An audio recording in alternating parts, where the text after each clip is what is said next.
आदाब नमस्कार, मैं रिदा खानम। आप देख रहे हैं सियासत टीवी पर हिंदी समाचार। एक नजर डालते हैं आज के हेडलाइंस पर।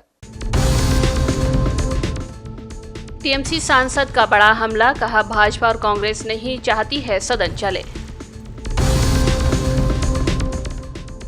जगदीप धनखड़ को लेकर कांग्रेस भाजपा में घमासान, जेपी नड्डा बोले वे लोग उपराष्ट्रपति की मिमिक्री कर रहे हैं। महाराष्ट्र में विभागों पर बन गई बात, भाजपा अपने पास रखेगी गृह मंत्रालय। मंदिर मस्जिद विवाद के मूल में आ चुका है प्लेसेस ऑफ वर्शिप एक्ट, क्या और क्यों है, आज सुप्रीम कोर्ट में इस पर बड़ी सुनवाई। परभनी में भड़की हिंसा के बाद कैसा है माहौल, अब तक 40 लोग गिरफ्तार, पुलिस बल तैनात। दिल्ली के महिलाओं को 2100 रुपए देगी आप सरकार, केजरीवाल का बड़ा ऐलान। रेप पीड़िता के परिवार से मिलने के लिए राहुल गांधी अचानक पहुंचे हाथरस। अब समाचार विस्तार से। संसद के शीतकालीन सत्र के 13वें दिन आज भी विभिन्न मुद्दों को लेकर हंगामा जारी रहा। संसद के बाहर विपक्ष ने केंद्र सरकार के खिलाफ प्रदर्शन किया। विपक्षी सांसदों ने देश नहीं बिकने देंगे का पोस्टर लेकर प्रदर्शन किया, तो वहीं भाजपा सांसद और केंद्रीय मंत्री गिरिराज सिंह ने संसद परिसर में सोनिया और जॉर्ज सोरोस के पोस्टर लहराए और सवाल पूछा कि आखिर सोनिया गांधी का क्या संबंध है। प्रदर्शन के बीच टीएमसी ने एक बार फिर से कांग्रेस और भाजपा पर निशाना साधा। ये कांग्रेस भी नहीं चाहता, बीजेपी भी नहीं चाहता, हम लोग क्या करें। तो आप लोग इस बात को रख रहे हैं? ममता बनर्जी हम लोगों को बता दिया हाउस चलना चाहिए, और बंगाल का बहुत समस्या है। दिल्ली सरकार बंगाल को रुपया नहीं देता, वो आवास योजना की रुपया नहीं देता, वो मनरेगा की रुपया नहीं देता। ममता बनर्जी को हर टाइम रुकने के लिए कोशिश करते, लेकिन उसमें कुछ फायदा नहीं होगा बीजेपी का। लेकिन दादा, कांग्रेस जो लगातार प्रोटेस्ट कर रही है, आप लोग भी तो इंडिया ब्लॉक, हम लोग अभी भी ये सोचता है कि मोदी का विकल्प कोई नाम आगामी दिन दूसरा में आएंगे तो हमारे ममता दीदी आएंगे।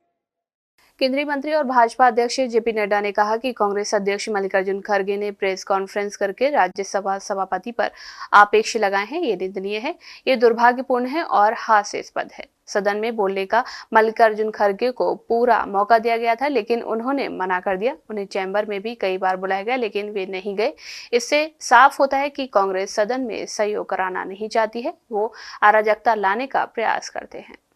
जो कांग्रेस पार्टी के वरिष्ठ नेता हैं और अध्यक्ष हैं, उन्होंने प्रेस कॉन्फ्रेंस करके चेयरमैन के ऊपर आक्षेप लगाए थे। सबसे पहली बात तो मैं ये बताना चाहता हूं कि खड़गे जी जो इतने सीनियर लीडर हैं, उनको इतनी इल्म होना चाहिए, इतनी जानकारी होनी चाहिए कि the ruling of the chairman is final and the ruling of the chairman is unquestionable, और वह भी हाउस के अंदर नहीं, हाउस के बाहर इस तरीके का आरोप लगाना यह बहुत ही निंदा योग्य है।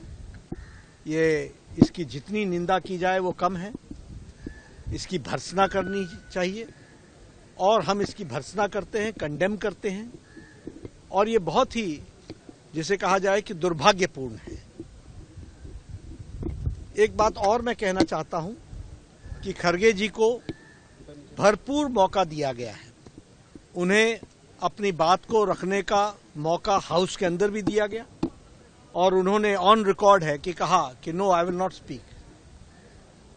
बाद में उनको चेंबर के अंदर निमंत्रित किया गया, एक बार नहीं अनेकों बार किया गया। वह चेंबर में आने से उन्होंने रिफ्यूज कर दिया। उन्होंने कहा no, I will not go to the chamber. इसलिए यह स्पष्ट हो जाता है कि कांग्रेस पार्टी का उद्देश्य हाउस को में कोऑपरेट न करने का। महाराष्ट्र में भाजपा के नेतृत्व वाली महायुति सरकार का पहला मंत्रिमंडल विस्तार 14 दिसंबर को हो सकता है। गठबंधन में विभागों के बंटवारे पर भी बात पूरी हो चुकी है। सूत्रों के मुताबिक गृह और शहरी विकास भाजपा अपने पास ही रखेगी, जबकि राजस्व और पीडब्ल्यूडी एकनाथ शिंदे के शिवसेना के पास रहेगा। वित्त मंत्रालय अजित पवार की एनसीपी के पास रहेगा। सिर्फ 2 उप मुख्यमंत्री और मुख्यमंत्री ने शपथ ली है। अब तक किसको कौन सा कैबिनेट एलोकेशन है कुछ नहीं पता है। कल परभनी में इतना ज्यादा हिंसा हुई है, संविधान की कॉपी को के साथ वो कर डिसरिस्पेक्ट कर और हमें पता नहीं हमारे राज्य के होम मिनिस्टर कौन है। Law and order is a state subject, पर होम मिनिस्टर नहीं है, चीफ मिनिस्टर दिल्ली में है, दोनों उप मुख्यमंत्री भी दिल्ली में है। तो क्या सरकार दिल्ली से चलेगी महाराष्ट्र की, या महाराष्ट्र को जो कैबिनेट का विस्तार होना है, कैबिनेट बनना है, उस पर जल्द से जल्द काम हो और निर्णय हो, और महाराष्ट्र के लिए जो वादे किए हैं, जनता से वादे किए हैं, उसको पूरा करने का काम। अयोध्या, मथुरा, काशी के बाद अब भोजशाला, संभल, बदायूं, अजमेर मंदिर मस्जिद विवाद की लिस्ट दिन ब दिन बढ़ती जा रही है। सवाल बार बार ये किया जाता है कि क्या इस तरह के मामलों को देश की अलग अलग अदालतों में दायर करने की इजाजत दी जानी चाहिए? क्या धार्मिक स्थलों के स्वरूप को अब नए सिरे से तय किया जाएगा?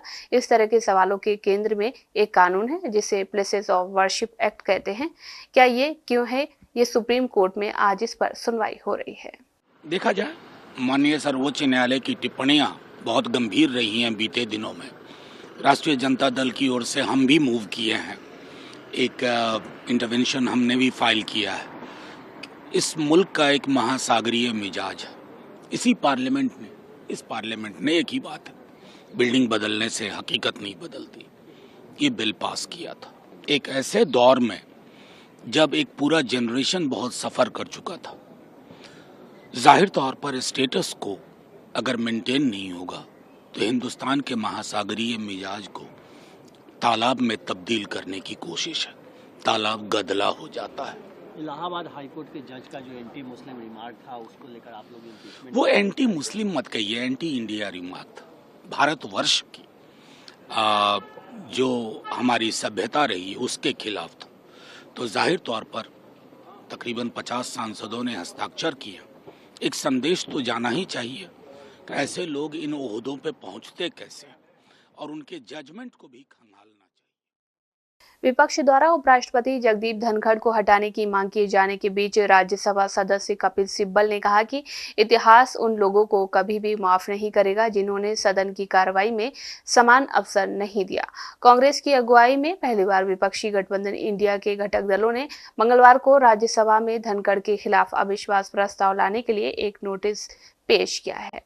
नोटिस में धनखड़ पूर्व संसद के उच्च सदन के सभापति के रूप में अपनी भूमिका में अत्यंत पक्षपाती होने का आरोप लगाया गया। सिब्बल ने एक्स पर एक पोस्ट में कहा है कि जगदीप धनखड़ राज्यसभा के 60 सदस्यों ने उन्हें हटाने के लिए नोटिस दिया है। लोकतंत्र की जननी के लिए दुखद दिन है। राज्यसभा सदस्य ने कहा है कि इतिहास उन लोगों को कभी माफ नहीं करेगा जिन्होंने सदन के कामकाज में समान अवसर नहीं दिया। अगर धनखड़ को हटाने की मांग वाला प्रस्ताव लाया जाता है तो विपक्षी दलों को इसे पारित कराने के लिए बहुमत की आवश्यकता होगी, लेकिन 243 सदस्यीय सदन में उनके पास अपेक्षित संख्या नहीं है। हालांकि विपक्षी सदस्यों ने जोर देकर कहा है कि ये संसदीय लोकतंत्र के लिए लड़ने का एक मजबूत संदेश है। विपक्षी दलों ने कहा है कि राज्यसभा के सभापति की भूमिका अत्यंत महत्वपूर्ण है और उनसे गैर पक्षपाती आचरण की अपेक्षा की जाती है, लेकिन इसके बजाय उन्होंने अपने वर्तमान पद की प्रतिष्ठा को घटाकर इसे सिर्फ वर्तमान सरकार के प्रवक्ता तक सीमित कर दिया है। महाराष्ट्र में भाजपा के नेतृत्व वाली महायुति सरकार का पहला मंत्रिमंडल विस्तार 14 दिसंबर को पूरा हो सकता है। गठबंधन में विभागों के बंटवारे पर भी बात पूरी हो चुकी है। अब इस पर शिवसेना नेता संजय निरुपम ने कहा कि 3 बड़ी पार्टियां सत्ता में आ गई हैं। हमारे पास लगभग 57 विधायक हैं और अजीत पवार के पास 40 से अधिक विधायक हैं। महाराष्ट्र में सुशासन सुनिश्चित करने के लिए राजनीतिक और सामाजिक संतुलन में योगदान देने वाले सही विधायकों को ढूंढकर सही मंत्रिमंडल बनाने के फैसले में समय लगेगा। ये बात कैबिनेट के एक्सपेंशन की या फिर हमारे मुख्यमंत्री, 2 उप मुख्यमंत्री, देखिए ऐसा है कि 3 बड़ी पार्टियां सत्ता में हैं। भारतीय जनता पार्टी बहुत बड़ी ताकत के साथ निकल के आई है। हमारे पास लगभग 57 विधायक हैं और अजीत दादा के पास भी बड़े पैमाने पर 40 से ज्यादा विधायक हैं। ऐसे में जब मंत्रिमंडल बनेगा तो इसमें से ढूंढ करके अच्छे लोगों को, और जिनके जरिए एक क्षेत्रीय संतुलन और सामाजिक संतुलन स्थापित हो सके, वो सारा प्रयास करने के बाद ही एक निर्णय लेना चाहिए। और इस पूरी प्रक्रिया में वक्त लगेगा और वक्त लगना भी चाहिए, क्योंकि अगर आप चाहते हैं कि महाराष्ट्र में आने वाले 5 वर्षों तक एक अच्छी सरकार हो और अच्छे मंत्री हों जो पूरे महाराष्ट्र की सेवा कर सके, तो इन तीनों पार्टियों के नेताओं को इतना हक मिलना चाहिए कि वो ढूंढ करके अपने पास जो उपलब्ध जो विधायकों की संख्या उसमें से ढूंढ करके अच्छे विधायकों को जिनके पास एक अनुभव है, जिनके पास प्रशासनिक अनुभव है, जिनका एक क्षेत्रीय संतुलन में जिनका एक योगदान हो सकता है, जिनका एक सामाजिक समरसता निर्माण करने में, सामाजिक संतुलन निर्माण करने में एक योगदान हो सकता है, ऐसे लोगों को चुन करके मंत्री बनाना चाहिए। इसलिए जब तीन बड़ी पार्टियों का गठबंधन होता है और जब मंत्रिमंडल का निर्माण होता है तो उसमें थोड़ा वक्त लगता है, ये बड़ा स्वाभाविक है। और इसके ऊपर जो अपोजिशन के लोग, जो विपक्ष के लोग, जिनके पास आज मतलब विपक्ष का नेता होने का भी हक नहीं दिया महाराष्ट्र के मतदाताओं ने, उनको इसके ऊपर बहुत ज्यादा चिंता करने की आवश्यकता नहीं है। राज्यसभा के सभापति जगदीप धनखड़ के खिलाफ अविश्वास प्रस्ताव पर कांग्रेस सांसद सैयद नसीर हुसैन ने कहा कि हमें लोगों के मुद्दे उठाने से रोका जा रहा है, हमारे नोटिसों को नजरअंदाज किया जा रहा है और इन सभी बातों को ध्यान में रखते हुए ये प्रस्ताव लाया गया है और जब चर्चा होगी तो हम अपनी बात रखेंगे। देखिए, हम लोगों ने एकदम साफ हमारे लेटर में जो हम लोगों ने मोशन मूव किया है उसमें एकदम साफ हम लोगों ने कहा है, कल एलओपी और सारे अलग अलग पार्टीज के नेता अपनी बात रखे हैं, किस तरह से बात करने नहीं दिया जा रहा है, किस तरह से चुप किया जा रहा है, किस तरह जन के मुद्दे उठाने से रोका जा रहा है, जिस तरह से हमारे नोटिस को बरकरार किया जा रहा है, जिस तरह से हमारे लीडर्स की और एलओपी की का ह्यूमिलेशन करने की कोशिश करते हैं, जिस तरह पार्टीजन है, ये देख के ये मोशन मूव किया गया है। जब बहस होगी उसके ऊपर बात रखेंगे। इसके अलावा वित्त मंत्री ने एक बड़ा आरोप लगाया कि जब यूपीए की सरकार जो पब्लिक सेक्टर बैंक्स थे वो एक सीधे तौर पे एटीएम बन के रह गए। पब्लिक सेक्टर का ही तो पैसा लगा हुआ है अदानी के बिजनेसेस में, तो उसका हम चाहते हैं कि उसके ऊपर जांच हो, खुलासा हो जाएगा कि कौन पब्लिक सेक्टर बैंक के पैसे किस किस को दिए, पता चल जाएगा। महाराष्ट्र के परभनी में अज्ञात व्यक्ति की ओर से संविधान का अपमान किए जाने के बाद हिंसा भड़क गई। इस दौरान कई इलाकों में आगजनी की घटना सामने आई है। इस मामले में पुलिस ने अब तक 40 लोगों को गिरफ्तार किया है। साथ ही अभी भी वीडियो की मदद से हिंसा में शामिल उपद्रवियों की पहचान की जा रही है। 12 से 4 बजे की घटना है ये पूरी, उसके बीच में ये सब दंगा होगा सब, और उसमें क्या होगा कि जो मॉब था वो सुनने की तैयारी में नहीं था। उन्होंने आए कि सीधा पहले तो बोले तो तोड़फोड़ चालू कर दिए। तोड़फोड़ चालू करने के बाद में 12 से एक तोड़फोड़ करे और दूसरा जो जत्था है उसमें उन्होंने क्या करे कि सीधा लॉक तोड़ना चालू कर दिए, और लॉक तोड़ के उन्होंने क्या करे सीधा सामान फेंकना, सब नुकसान करना चालू कर दिए। पुलिस मौजूद थी तब यहाँ? पुलिस, एक लेडीज पुलिस थी, उनको कुछ मार लगा तो उन्होंने भागते इधर आ गए थे। ज़्यादा पुलिस नहीं थी यहाँ, पुलिस कम थी बहुत। यहाँ तकरीबन कितने दुकानों का नुकसान हुआ है? यहाँ पे सब मार्केट का नुकसान है, ऐसा किसका नहीं बोल के नहीं, सभी नुकसान है। आपकी कौन सी दुकान है? मेरी ये सर शॉप है। आपका नाम? मेरा अतुल भटकर।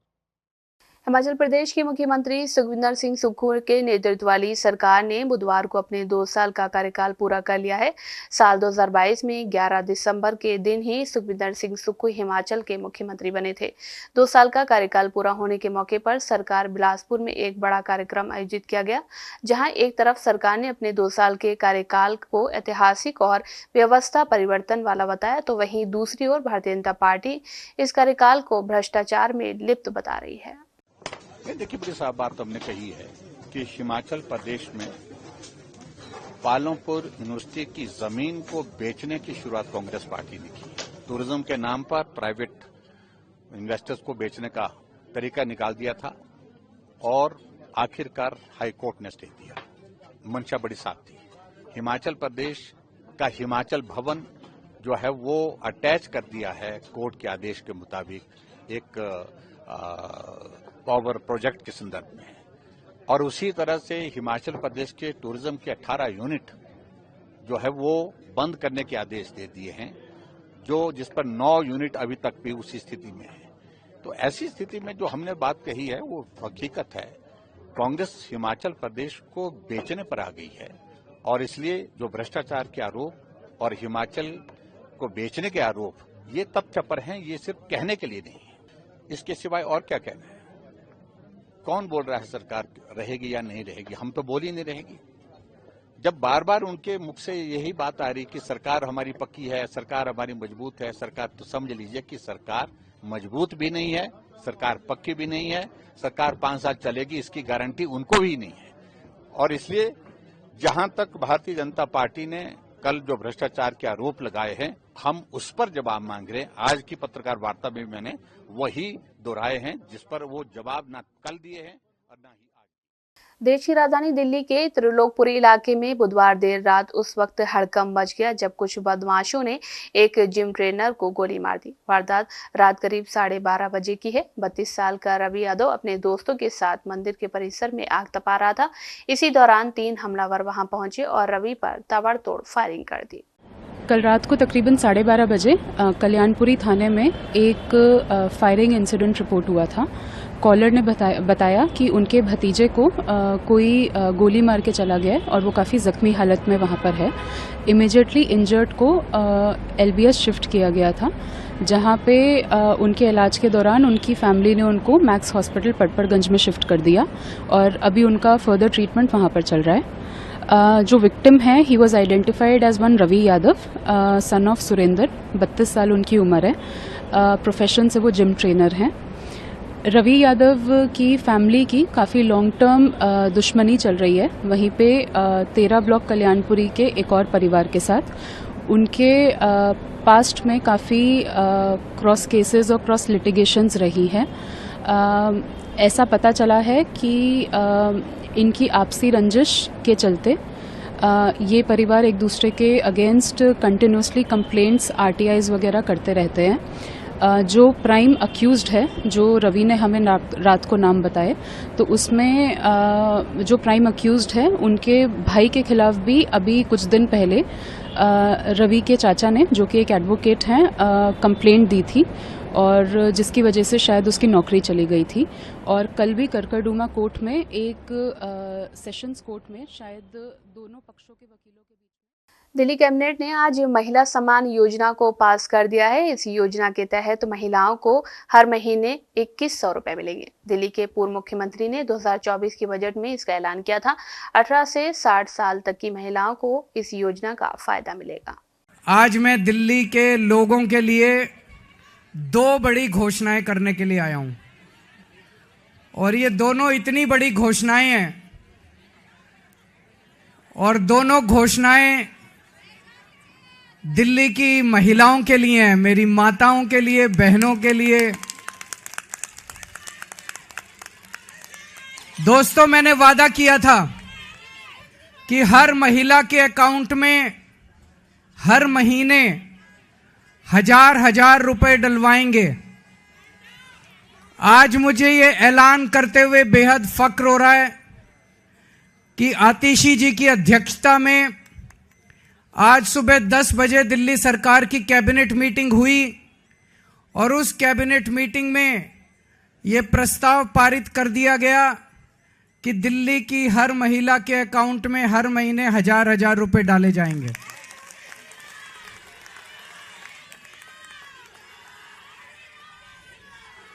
दोस्तों, इसके साथ ही ये योजना दिल्ली में लागू हो गई है।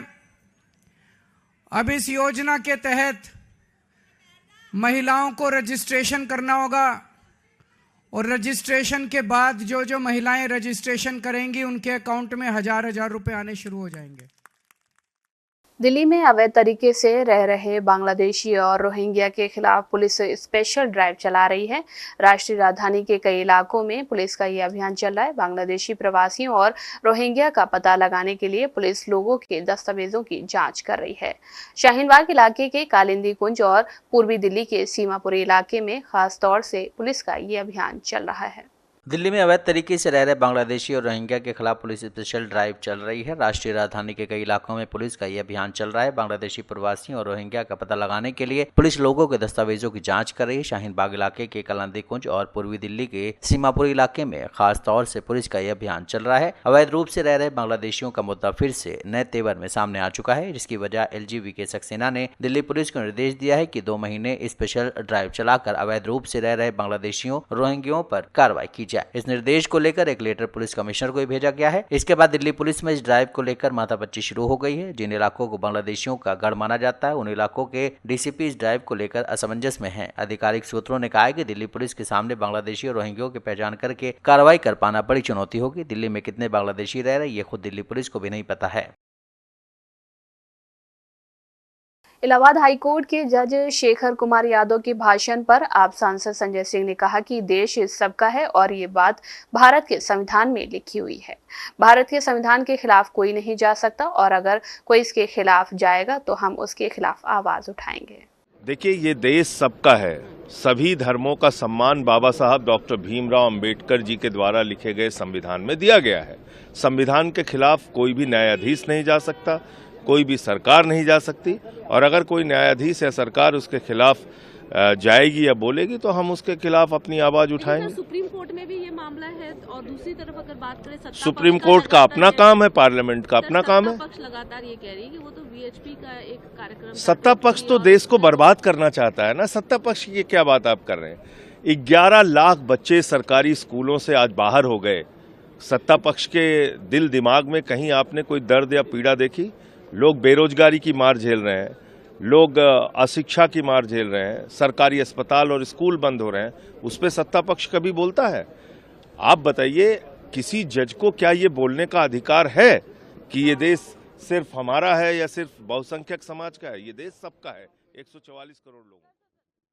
लोकसभा में विपक्ष के नेता राहुल गांधी आज अचानक यूपी के हाथरस पहुंचे। कांग्रेस नेता हाथरस रेप पीड़िता के परिवार से मिलने सुबह दिल्ली से रवाना हो गए थे। राहुल हाथरस के बुलगड़ी गांव पहुंचे, जहां 4 साल पहले एक दलित बेटी की रेप के बाद मौत की घटना ने पूरे देश में सियासी तूफान खड़ा कर दिया था। अब इस प्रकरण में यूपी के डिप्टी सीएम ब्रजेश पाठक की प्रतिक्रिया सामने आई है। राहुल गांधी जी, आप दिग्भ्रमित हैं, आपके अंदर निराशा का भाव है, आप फ्रस्ट्रेशन का शिकार हैं। आपको पता ही नहीं है कि हाथरस में सीबीआई ने जांच कर ली है, कानून के तहत माननीय अदालत में मामला चल रहा है। जबकि आप दूसरी तरफ, कभी हम देखते हैं आप संभल जाना चाहते हैं, कभी अलीगढ़ जाना चाहते हैं, पूरी तरह से आप डिरेल्ड हो चुके हैं। आपसे मेरा अनुरोध है, उत्तर प्रदेश आज नंबर 1 का राज्य इंफ्रास्ट्रक्चर के मामले में, कानून व्यवस्था के मामले में बनने के लिए तेजी के साथ आगे बढ़ रहा है। उत्तर प्रदेश की कानून व्यवस्था की चर्चा पूरे राष्ट्र में होती है। आज हम कह सकते हैं औद्योगिक क्रांति उत्तर प्रदेश में आ रही है। जबकि आप उत्तर प्रदेश को अराजकता की आग में, दंगों की आग में झोंकना चाहते हैं, लोगों को भड़काना चाहते हैं। कृपया ऐसा न करें, मैं आपसे विनती करता हूं। उत्तर प्रदेश राज्य नंबर 1 का राज्य बनने के लिए पूरे राष्ट्र में तैयार हो रहा है। आप पहले मनन करें, अध्ययन करें, विपासना करें और सोचें क्या करना है। आए दिन आप इस प्रकार के रूल जुलूल हरकतों से प्रदेश की जनता, देश की जनता तंग आ चुकी है। भारत सरकार की ओर से दिए गए ताजा आंकड़ों के मुताबिक अमेरिका भारत के मोस्ट वांटेड अपराधियों और आतंकवादियों के लिए सुरक्षित ठिकाना बनता जा रहा है। लोकसभा में गृह मंत्रालय ने उन अपराधियों और आतंकियों की जानकारी दी जो विदेशों में रह रहे हैं और भारत सरकार ने उनके प्रत्यर्पण की मांग की हुई है। इन आंकड़ों के मुताबिक भारत ने 178 भगोड़ों के खिलाफ मांग की है और इनमें से 65 अपराधियों ने अमेरिका में शरण ली हुई है।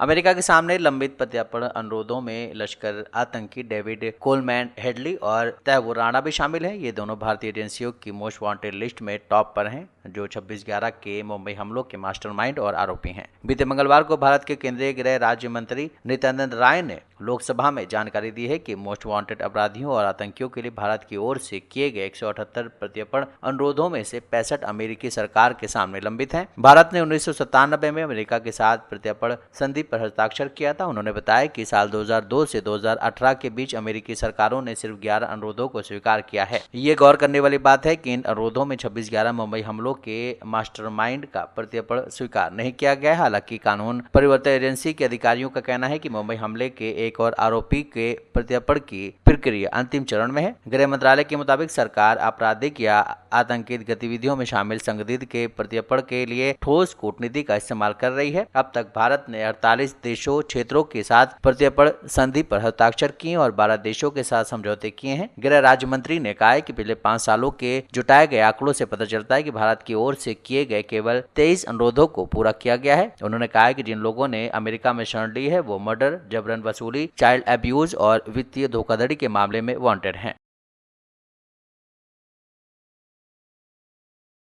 हिंदी समाचार बस यही समाप्त होता है। मुझे दें इजाजत। बाकी खबरों के लिए बने रहें सियासत टीवी के साथ।